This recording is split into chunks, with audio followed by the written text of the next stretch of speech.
Welcome back, everyone, to Brown Bag Bets, powered by BetSperts. We are your daily dose of quick hit handicapping and sports betting picks.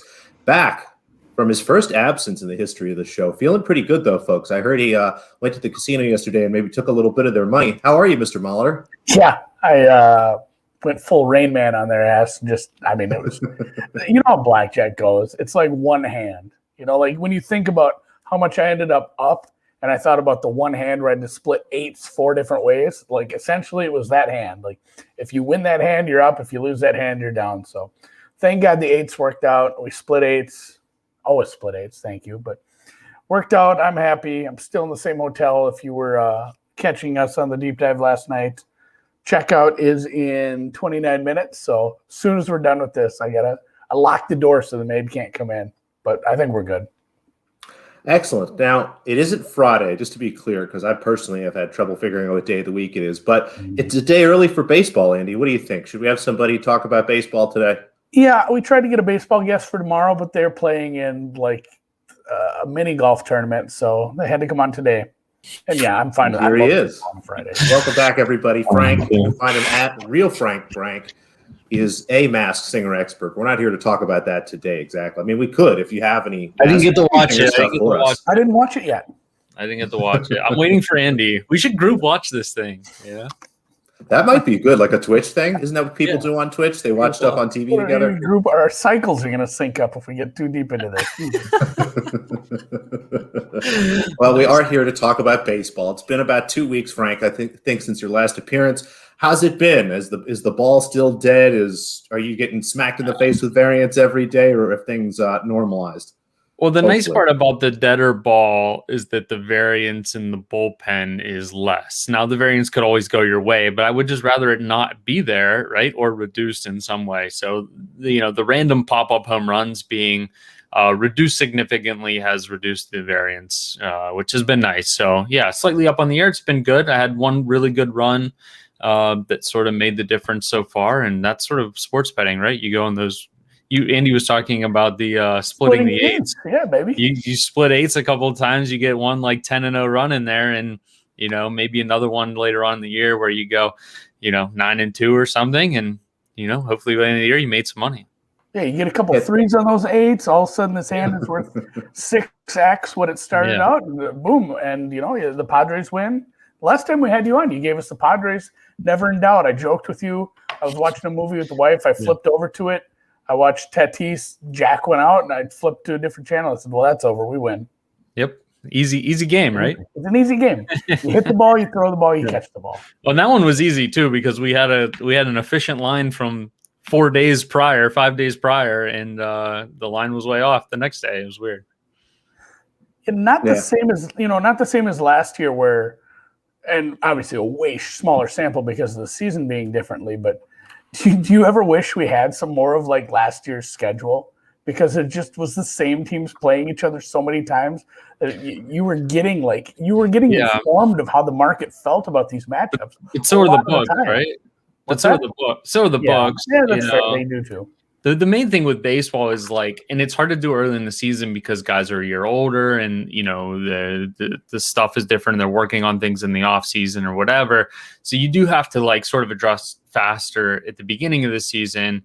But when you start getting the same matchup over and over and over again, it gets a little tough to sort of make those adjustments because it's I don't know, if the Sixers and the Bucks played each other every day, you'd probably figure out pretty quickly what the line should and would be.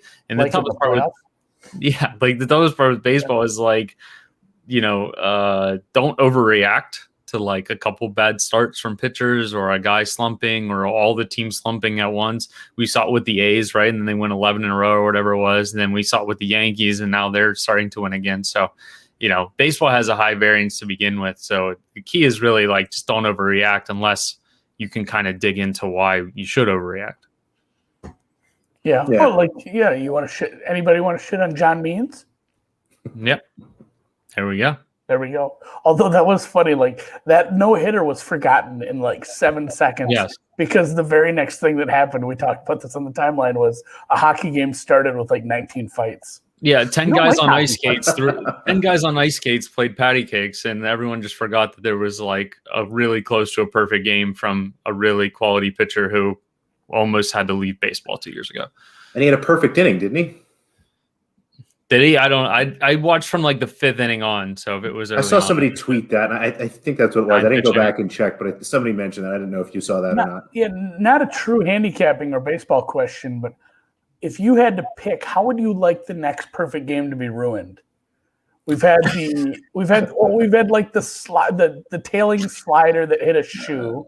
We've had, the drop third strike, reached base. Catcher interference, would that be a good one? Yeah, I thought about that after the third strike. I was like, man, catcher interference might be one of the worst ways to go. There was a hitter, I forget what game it was. There was a hitter early on in this year that got the catcher interference call on purpose. He just went like this and just swung backwards and just hit the catcher on a fastball that was like already in his glove, and he was swinging and hit the glove and then got first base. It was ridiculous. They almost like fought over it too. I was like, this is insane. So yeah, that would be the next one. A bunt single is a good one. The one that scared me yesterday. A bunt single against the shift. There was a pop up. Right. There was a pop up the third in foul territory yesterday in the 9th inning, and I was like, man, I would be so nervous fielding that pop up. It's the easiest play in baseball, right? And I would just be like shaking trying to catch that ball. And then then the next guy hits like a blooper or something, after you drop the foul ball, or that would be the worst way to go probably. So you did mention, being slow to react to some of the things that we've seen so far. Is there anything that kind of sticks out in your mind? Some players that maybe have had a rough start, some players that are maybe a little kind of over their head a bit that you're expecting regression either way from? Yeah, I mean, I think like today there's some good examples because the pitchers are sort of one-offs, right? Like Lance McCullers had a 6 earned start against Detroit, who is now the worst offense in baseball. And he's given up 2 earned runs in one other start and 1 or 0 in all the other ones. So it's like, that's a good example of, we were probably thinking, okay, Lance McCullers, who's had a host of injury issues over the last couple of years, we haven't seen him that much. He gives up 6 earned to a terrible offense. And since, on all 4 of his 5 other starts, been really good, right? So, and then he gets Garrett Cole today in this Yankees lineup where he has another chance to be really good. Danny Duffy's another example of that, where the market has really liked him the last couple starts because he hit 96 in his last start, and he's a guy that sort of had a velocity drop off. He's a lefty. It's traditionally easier to stream righties just because there's more of them in the world against left-handed pitching. And Duffy's been really good. But if you kind of dig into why the walks are down, the strikeouts are up, probably because the velocity is up, right? So that would be an example of a reason to believe that he's there, right? Like that he's probably going to be this pretty decent above average pitcher now where he wasn't in the past. Yeah, that makes sense. And granted, without giving away the Kool-Aid, who's going to buy the milk if you give away the cow? That's not how that goes at all. But like is the biggest part, and just from talking to you for the past, however long I've known you, year or so, a little longer maybe, I feel like the biggest part of your handicap, and we've talked about this behind your back a little, everybody does it differently, but yeah. Like a big part, and it's such a big part of the game, is you putting context to your starting pitching numbers. Like you have your stats or whatever, and then however you're doing it behind the scenes, ranking or giving a power number to each of the starting pitchers, but then taking their starts and giving them context without just being like, oh yeah, he had a really good start, I have to upgrade him. Like, I think that's the biggest thing that people miss when they are, using heavy starting pitcher stats to handicap baseball. Like, well, yeah, he's not really that good. Like, it was just luck, or a lot of hard hit balls right at guys. Like, the guys getting tattooed, they're just landing in the wrong spots, kind of thing. Yeah, I mean, you can do that just by watching the games. Right now, not everyone can watch every pitch from every game, so you have to have enough metrics available.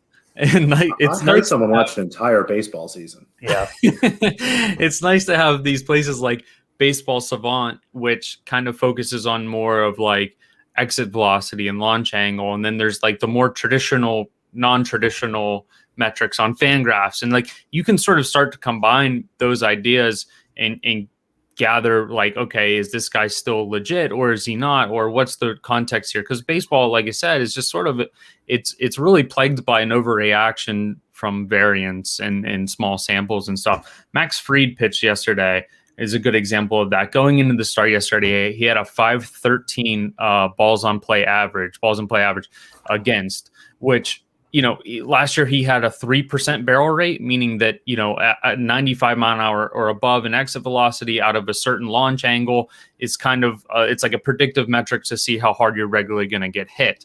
And 3% is incredibly low, right? Three out of 100 balls in play were hit hard at an optimal launch angle. So this year it's up to 7%.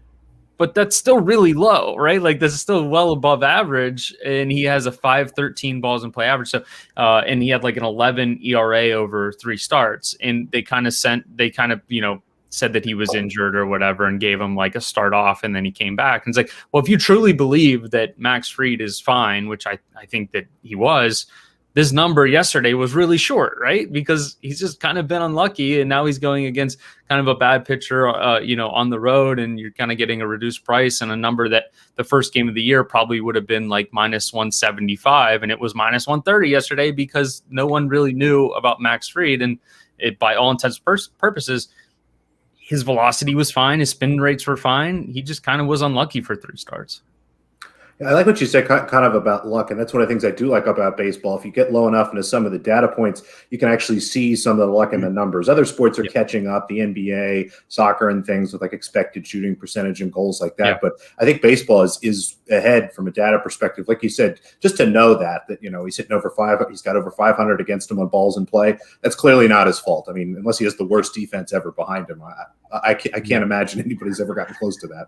No. Yeah, that's where baseball is almost like 2 games, because everybody talks about baseball analytics and says like, hey, it's such an isolated incident, like throwing a pitch and a batter trying to hit that, like, and it's 2 men and it's very isolated, and you can isolate so many things about that. But then after a ball is hit, it's like that's a different game. Like, that's a whole different set. Like, these are 2 data sets, because like you said.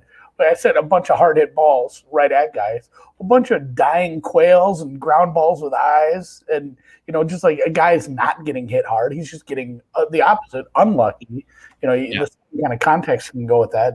You really do have to put some context to like taking all the balls that get hit and trying to put some context to the pitchers, and that's where I just don't have enough fucking time.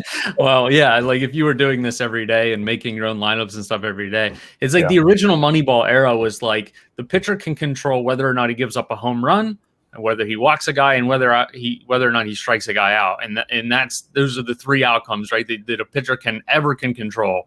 It's a little bit better. It's like you can have varying degrees to that now. Like, we're seeing a guy like John Means, who from the Fangraph side, from like the FIP and XFIP and stuff like that, he's not going to look as good as from the Baseball Savant side, where he's giving up really weak tappers constantly and popping guys up constantly because he has really good changeup, right? Like, he has one really good pitch that no one can hit.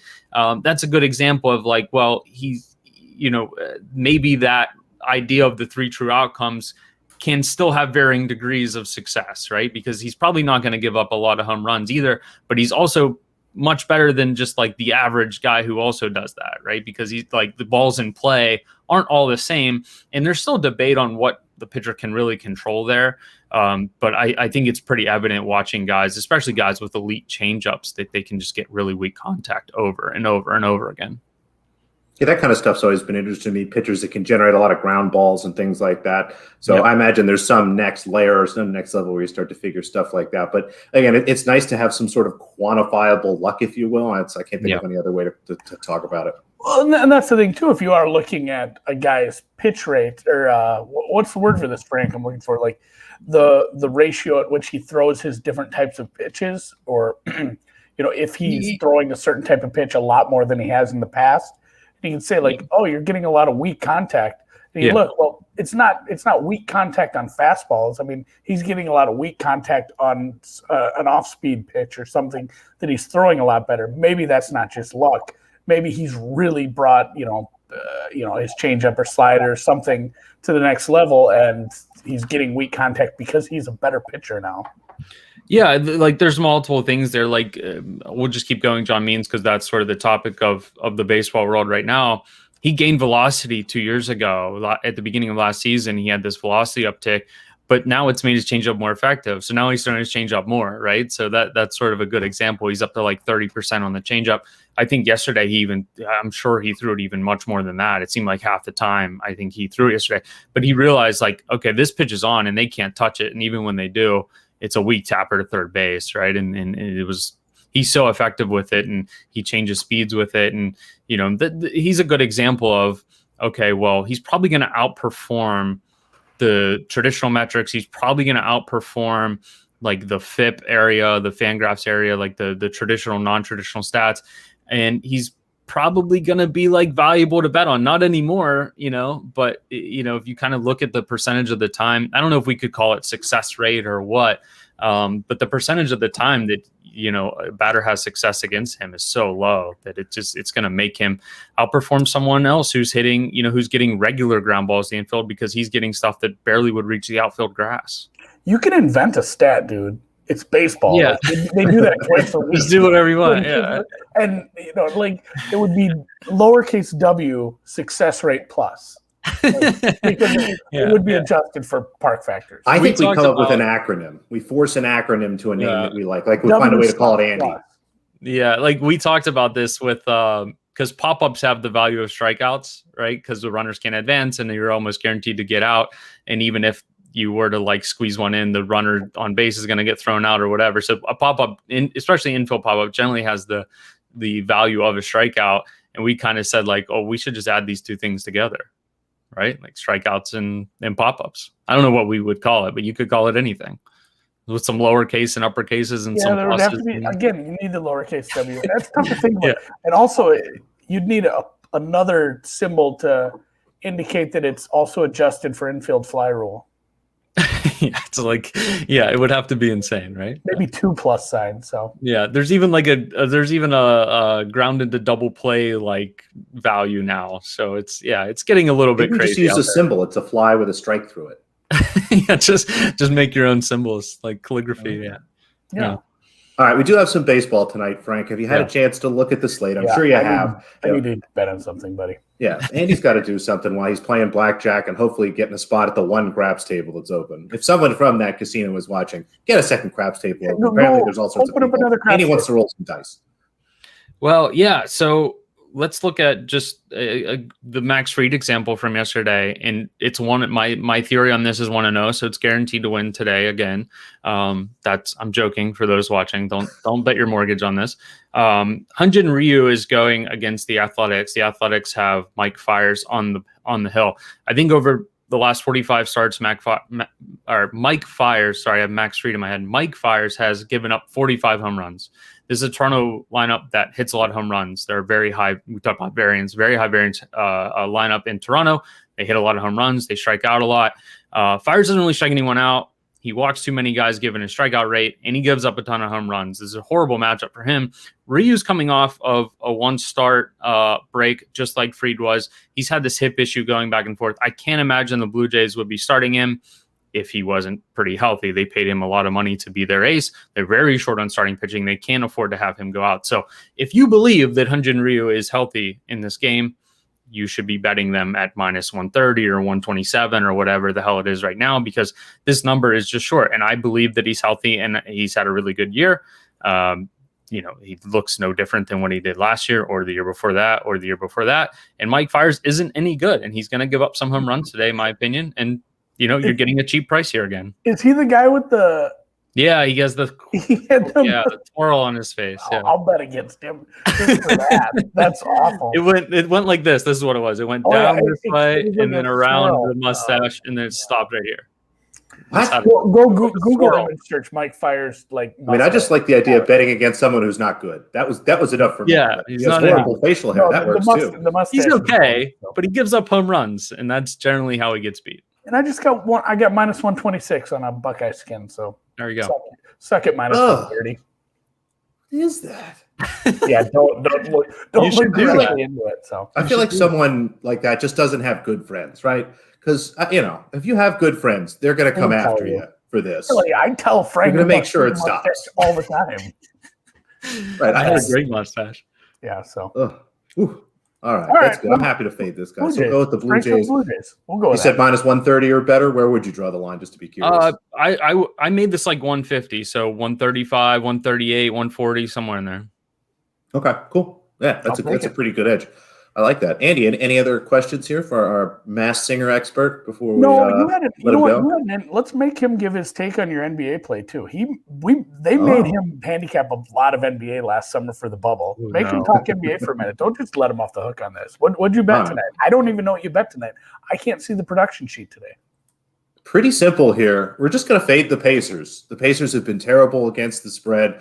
If any of you have seen what's floating around Twitter last night, the coaches are actively trying to fight the players, or at least one coach and one player. And with all my credits to, and I can't say his last name, the big guy for the Pacers, don't mess with Greg Foster. He used to go after Shaq. He didn't care about any of that stuff. I would not mess with that dude. But things are just really falling apart here in Indiana. Miles Turner is out. I've been happy to go against them basically any night Miles Turner is out. We might get the little bonus of Brogdon being out as well here. I had Atlanta closer to like a 6.5, 7-point favorite, so was happy to lay 5. Would probably draw the line right about there. What do you think about this, Frank? Yeah, I've tried to just not bet NBA at all. It like halfway through the year turned into such a shit show for me. I was like, I can't do this anymore. So I kind of grind. Yeah, I've kind of put the threw the chips in the table and walked away. I was like, this is enough. I'll take the L and we'll go on the next. Hand him your wallet. Just take whatever's left and I'll go. This NBA season has reminded me of the baseball season last year, where it was just like it was so hard to figure out what was going on for me, and I don't have the time or the desire to work that hard on two sports like I am with baseball right now. So I'm kicking the can down the road with the NBA. You can have maybe let's get you back for the playoffs, especially this time of year. These last like 10 games have been a lot of weird shit happening. So, and it's still the NBA. There's people sitting out on a nightly basis that you don't realize until later. So, I mean, I know you're a guy that likes to bet overnight too, and it's been terrible for that. I mean, hats off to anybody still betting spreads overnight. It's just been a disaster. Yeah, for sure. All right, Frank. Well, thank you for joining us. Again, you can find him on Twitter at Real Frank Brank and all the great stuff he's doing there. We'll, of course, have him back again for another Baseball Friday or Thursday. I don't know. Maybe he'll just keep playing golf. What, are you excited? Where are you playing tomorrow? Just a small links course. It's like an hour away, but we play there pretty regularly. Tournament. We'll probably win. Nice. Well, that's good. We'll ask you how you did next time. Please post a picture of the trophy. I will. My gift certificate to the clubhouse or whatever that. Yeah. Or unless the Blue Jays lose, in that case, delete your account. Okay. Thanks, Frank. All right. See you guys. Thanks, Frank. All right, I did have one other pick. We did have a tennis play. Oh, I didn't know that. There was sneaky little tennis, and it's not in Madrid, Andy. There's a little tennis tournament that's been going on all week. Ooh, Samalo. It's a WTA 125, which on some books is being listed as a challenger. Some books is being listed as a WTA 25. My apologies. I don't know why they're doing this, but it's either one of those. If you look for St. Malo there, you should find Miss Jasmine Paolini, plus 125. She might be plus 120 by now. That's fine, too. She's playing Anna Karolina Shmedlova, who's had a very nice run here on clay, but has, as I start to look at some of her whole break statistics, some of her results, I think they're less impressive than Paolini. I would actually have Paolini a small favorite in this match, and that's before even looking at the head-to-head here. Paolini has, frankly, had Shmedlova's number here. It's tough in tennis to look at head-to-head. You have to make sure you look at the years because these are long careers. You might have stuff from 2015, 2016, 2017 that's not really relevant. But over the last 2 or 3 seasons, Paolini's like 4-1, I think almost 5-1 against her. I forget what I looked at exactly this morning. Probably should have written it down. But really like her in this matchup. All things are pointing to her being, again, a small favorite. So I would play this down probably to plus 110, plus 115. Which I think you should be able to get here. But like the dog in St. Malo, and that should start early tomorrow morning, East Coast time. Again, they don't have an order of play out, but being in France, they generally start earlier in the morning, again, East Coast time. So you have a little time to get that in. But a little tennis here to close us out, Andrew. I dig it. I'll be back tomorrow. Not in this hotel, but I'll be back. Ooh, and maybe I'll even bet something. I'll get around to it for sure. But I think, obviously, thanks to our guest Frank for carrying us today, and thanks for Alex. You're kind of hosting. You're on the left-hand side today. That means something. I know. I did mess up. I don't know if you noticed. I screwed up the title. That's why we need an intern. Oh, Brown Bad Bet. And it's good that we will have an intern. That made because our sponsors at WinBet make all this wonderful stuff possible. If you have something to bet on today, make sure that you sign up. We're in a bunch of states now. I think Andy links are just about everywhere, but you can find them on the Twitter account specifically. So make sure you get out there. We got the Blue Jays from Frank. Now they are a favorite. You're supposed to go kind of plus money on this stuff. Maybe just parlay them with the Hawks. Go for it. That's got to be plus something at a nice number. Yeah. So there's a good risk-free bet for you today. And are we still giving away sweatshirts, Andy? I will give away sweatshirts till the end of time.